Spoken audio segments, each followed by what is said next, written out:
Hair fall ছিল, dandruff ছিল, চুলের জন্য খুলে রাখলেই জট পড়ে যেত। আর চুল এমনি যদি আমি এরকম টানতাম মনে হয় না আলগা করে চুলগুলো বেরিয়ে আসছে। তো তারপরে এখানে আসি, মা ফেসবুক দেখে অবভিয়াসলি ইয়ে করেছে, তারপরে এখানে আসলাম। তো তখন কি তোমার মনে হয়েছিল যে আমার এখানে এসে তুমি কোনো রেজাল্ট পাবে? হ্যাঁ, বয়স তো কষ্টকরই লেগেছিল অবভিয়াসলি।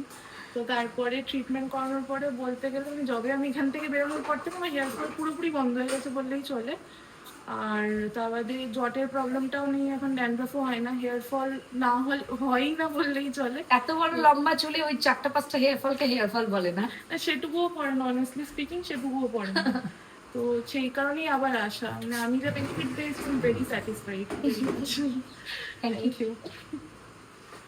ছিল তার জন্য এই স্কালটা পুরো ফাঁকা ছিল, প্রায় বলতে গেলে ছিল না, আর প্রচুর হেয়ার ফল হতো। এখন হেয়ার ফল পুরো কন্ট্রোল হয়ে গেছে, স্কালটা একটু মানে ভরে গেছে, ওরকম বোঝা যায় না, স্মৃতি করি না যদিও, কিন্তু ভরে গেছে। বেবি হেয়ার চলে এসেছে, চলে এসেছে, স্যাটিসফাইড। এখন হেয়ার ফলটা ধরতে ভালো লাগে, আগে তো কেমন একটা উস্কো ফুস্কো কেমন একটা থাকতো, এখন বেশ সফট। আর হেয়ার ফলটা তোমার কত পার্সেন্ট কন্ট্রোল হয়েছে? 90%। বেশি পড়ে না, কটা পড়ে? 10টা। এটা ন্যাচারাল। ড্যান্ড্রফ ছিল আর হেয়ার ফল প্রচুর হতো, মানে কি বলবো, পর্যাপ্ত পরিমাণে হেয়ার ফল হতো। এই সামনের এই চুলগুলো এখন দেখা যাচ্ছে, তখন ছিলই না। হ্যাঁ, এই জন্য মুখটা একটু অন্যরকম লাগছে।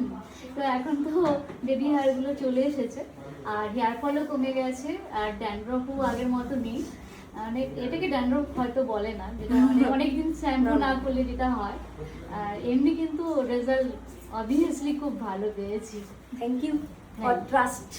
থ্যাংক ইউ আপনাকে। আরেকজনের সাথে পরিচয় করাই, আরেকজন আমার পুরানো ক্লায়েন্ট।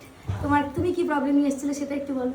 আমারও সেম প্রবলেম, প্রচণ্ড হেয়ার ফল হতো, আর স্ক্যাল্পটা খুব অয়েলি হয়ে যেত আমার, আর সামনের দিকটা ফাঁকা ফাঁকা ছিল।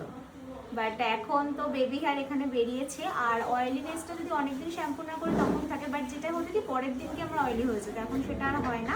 তো আমি খুব স্যাটিসফাইড। থ্যাংক ইউ, তোমাদের ভালোবাসা পেয়েই তো আমি, দেখো তোমরা রেজাল্ট পাও,